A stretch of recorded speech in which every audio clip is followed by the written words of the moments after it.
Welcome to Understanding Salvation.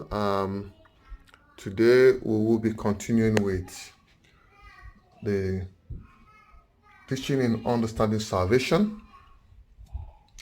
And if you be following this series, you would understand that we look deeply into the basic meaning of salvation. But today I want to just summarize before we get into the things we want to talk about today.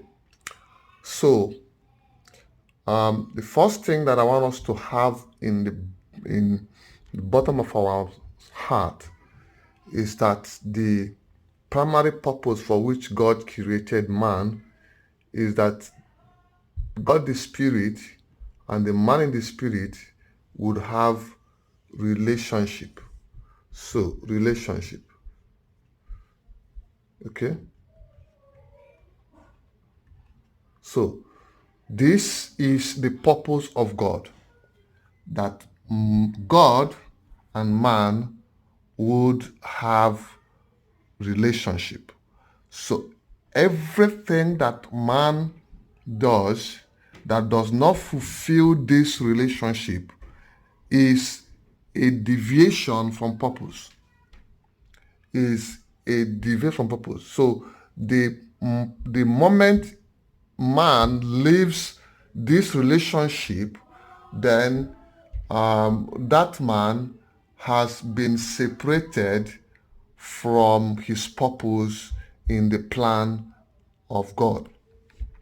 So now, and we saw that what can separate man from this relationship is what we call the sin.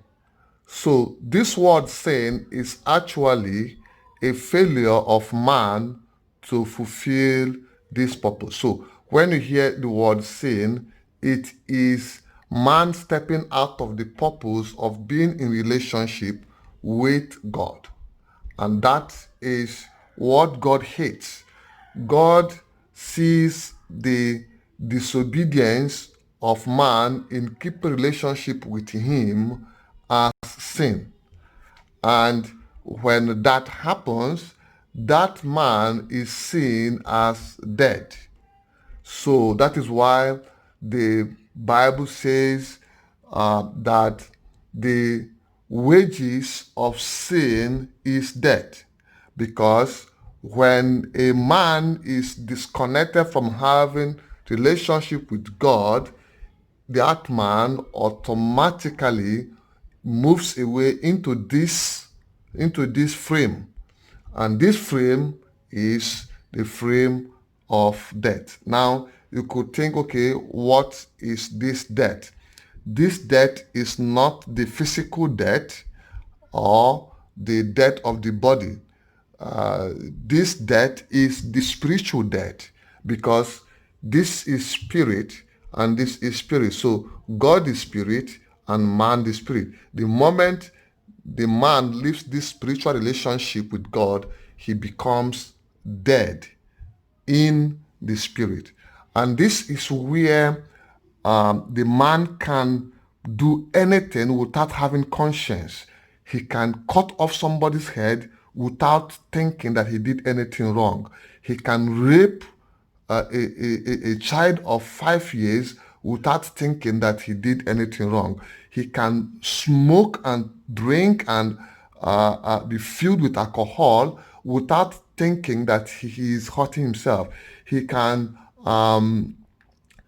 be he can go into drugs and become addicted to cocaine and to Indian hemp, and he can live in that drugs without thinking that he is hurting himself, because he is separated from the spiritual relationship of conscience. So a man in this state can do anything. And that is why the Bible says that the heart of man is is desperately wicked, because this state is a state of the dead of the spirit of God in that man. So the man's heart becomes desperately wicked to commit sin, to commit sin. So when you see the way some people live and the way they act and the way they talk and the things they do, they become so desperate and they do those things. You think, oh, what these people, don't they have conscience? What it is because of the sin, meaning they have left their relationship position with God. So when a man is in this state, God sees him as a dead sinful man. So this is what I call the DSM, okay? The DSM. And every man that has left this state ends up in this state of DSM. So when a man begins to live in this state, he is lost. So he begins to find direction. How can he come back to God? How can he return back to this state? So this state is a law, okay? Is a law. So the law of sin and death, the law of sin and death, which we see in the book of Romans chapter 8, the law of sin and death, which means that when sin enters man, it produces death. So this is a law, and this law must be fulfilled. And so man cannot go back to God through this path. So man cannot go back to God through this path. There has to be another path to fulfill this law for man to return back to this relationship. And for that to happen, there has to be the payment of sin. To replace sin, you need righteousness. Okay? You need righteousness. So in this place, we see that righteousness of God is the only thing that man needs to be able to pay for his sin, because man cannot produce righteousness because he is sinful. Only God can produce righteousness, and God himself now comes in to pay the penalty of sin that man has committed with his own righteousness. Okay? And that has to be done in the flesh. Okay?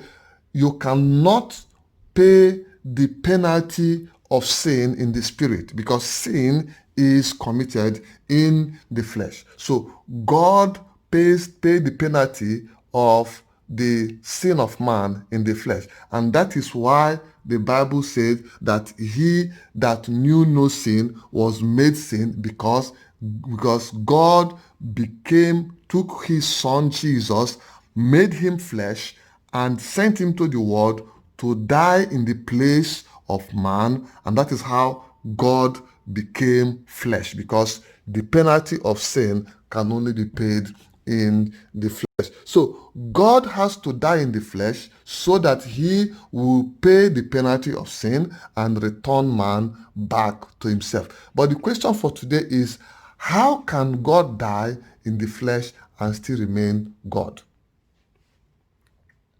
How can God die in the flesh and still remain God? And that is the question I want us to answer today. Because really, for you to die, you must have to fulfill the law of sin and death. Because death is a spirit, and it doesn't just come until it has seen that there's a fulfillment of the spiritual law that allows it to happen. Okay?